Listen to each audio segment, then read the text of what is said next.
Hey, LeBron. Frank opened his presser by congratulating you on passing Wilt for the all-time field goals made list. And I think the number is 12,691.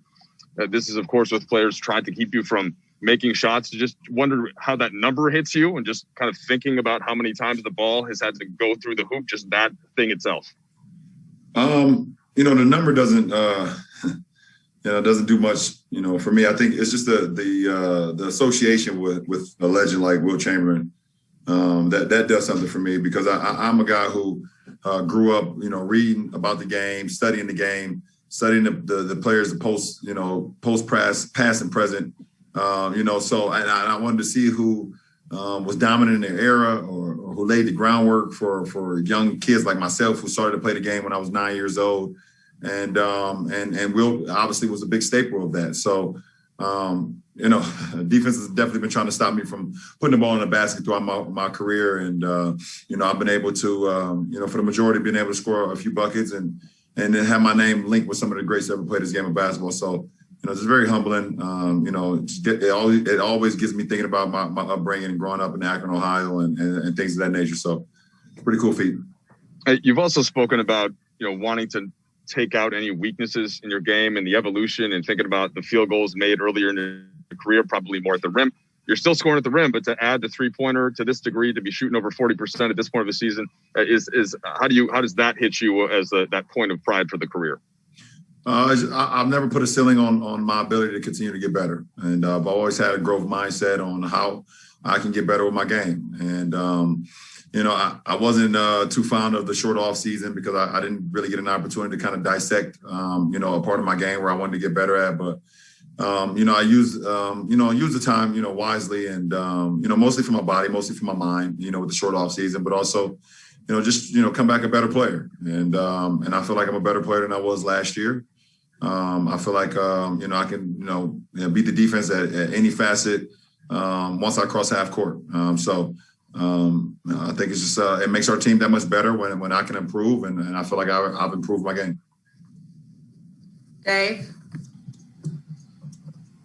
LeBron, you set obviously that scoring mark tonight, but your passing seemed to change the game somewhat in the third quarter. When you're doing it against a guy like Jokic who gets so much credit for that, rightfully so, you've credited his passing in the past. Is there any game within a game? Is there any satisfaction in having impressive passes against a guy who's known for doing the same thing?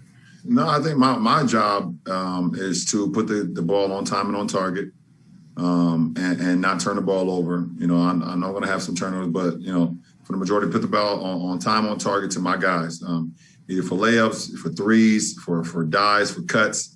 And that's my job, and I would probably say it's the same for Joker as well. We do take chances that a lot of people in our league don't take, but we have the ability to connect on a lot of those things. So we take those chances, and the best thing about it is we have some really good receivers, and our receivers run their routes, and we just try to put it there where they can catch it and not the defender. So that's what it comes down to. Kyle? Yeah, LeBron, there were some defensive effort plays that really stood out, like Dennis doing the double dive for the loose ball and forcing the play clock violation, and Kuz coming back, blocking Michael Porter Jr. from behind. I'm wondering, did those plays make a difference in sparking the team, especially as you guys started getting more stops on defense and locking down in that third quarter? Absolutely. I mean, you just said it best. I mean, we hang our hats on our defense. We're the number one defensive team in the league, and we want to continue that. That's what we hang our hats. When we're playing well, we defend it. We're flying around. We help one another. You just said to see Menace dive for a loose ball twice in the same possession. You've seen Kuz come back into the fray and get a charge on JaMychal Green.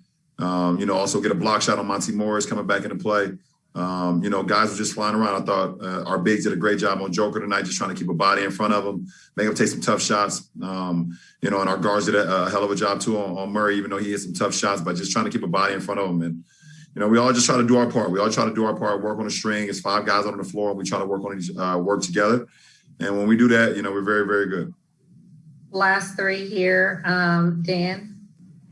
Hey, LeBron. Kind of two sort of quick ones, maybe. We'll see. I guess that's up to you.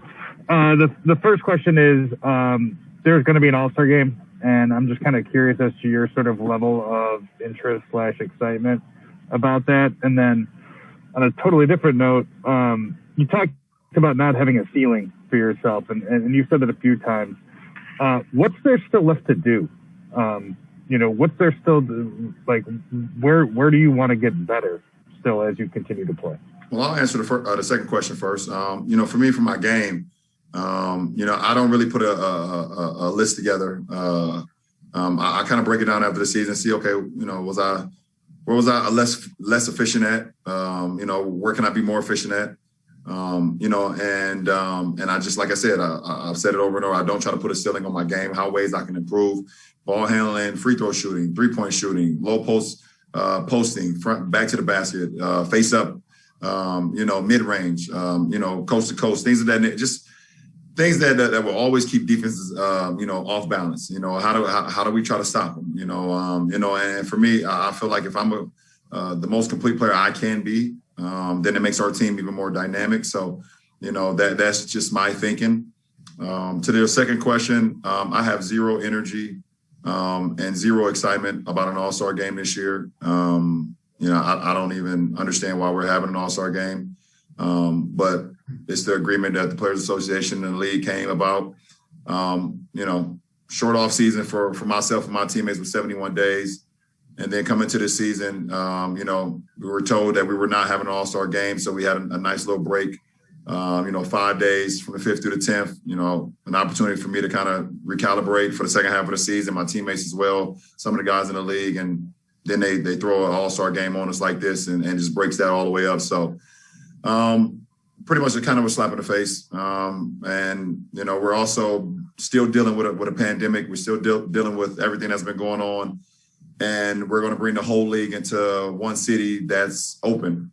Obviously, the pandemic has absolutely nothing to do with it at this point when it comes to that weekend. Obviously, you guys can see I'm not very happy about it, but it's out of my hands. And, I'll be there if I'm selected. But I'll be there physically, but not mentally. Okay, last two. Bill? LeBron, you guys, sorry, it's so hard to pivot. You guys. Yeah, your mustache is great, man. I tell you. Got the whole Burt Reynolds thing going on, Bill, right now, man. It's not the whole Burt Reynolds thing, but I appreciate it.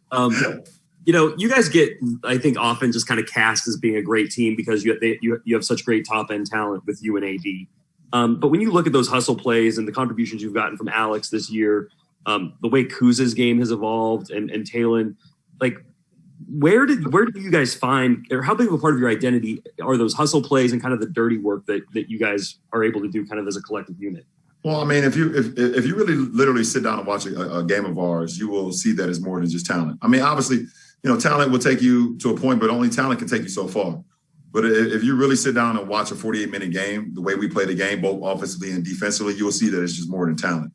This league is built on talent. This league has so much talent from top to bottom, but it only can get you so far. So, for us, we want to, play harder than teams. We want to dive on loose balls. We want to take charges. We want to, get our hands on deflections and things of that nature. That's who we are as well. I mean, you've seen that over the last couple of years. And, we get the label of being a very talented team, but, that's just the surface. It's very easy to look on, a lot of people, talk about our team or talk about other teams in the league, but they only see it from the paper. They don't really actually sit down and watch a full 48-minute game. They watch a lot of highlights and things of that nature, or they get on YouTube and watch highlights and things of that nature. But if you literally sit down, if you're really a basketball savant or a basketball, analyst, and you really sit down and watch our game, you will see that it's more than talent. And yes, we have the talent. We have a lot of talent, but at the end of the day, it only gets you so far, and we do the dirty things as well. Last question. Hey, LeBron, good talking to you again. I was wondering, Jokic the other day was asked about you and if there are any similarities between you two. And he said, the speed, the athleticism, the quickness. And then he finally stopped joking. He said, oh, my God, he's the best player in the league. I'm wondering, from a generational passer like yourself and a student of the history of the game, how unique is it to see a center have a chance to lead the league in assists? I don't think anybody's done it since Wilt. And also, is there anything about him that impresses you? And has he taken a step since you saw him in the Western Conference Finals? Well, I mean, when you have a talent, you know, it's endless of what you can do. And the guy has an unbelievable talent of seeing the floor and seeing plays happen before they happen. You know, you can look back at Arvydas Sabonis and things that he was doing, you know, with his passing ability. And it was so like out of this world because you hadn't seen a big fella like that, 7-foot guy, you know, and passing the ball like he was doing for the Portland Trailblazers. You've never seen that. But if you go and look at some of his tape from overseas when he's playing on the national team, things of that nature, they had already seen it. And you probably could say the same thing for Jokic. You go look at his national games or, you know, him being back home before he got to the league, probably doing the same thing. So, you know, the pass is just a rewarding thing, man, for you know, not only for yourself, but for your teammates. You know, everyone feels involved. And when you're the best player on the team and guys still feel like just as important as the best player on the team because he's sharing the ball, he wants the ball to be moved from side to side. You know, he loves to see the success of his teammates. It makes it so much easier for your teammates to want to play for you. So, you know, Joker continues to get better and better every single year, and he's taking another step forward this year. And, you know, it's good to see that. I mean, I love to watch guys that just play selfless basketball and just play for the love and the joy and love to play for the, you know, the matter of them teammates and not just always for himself. Thank you for your time, LJ. Have a good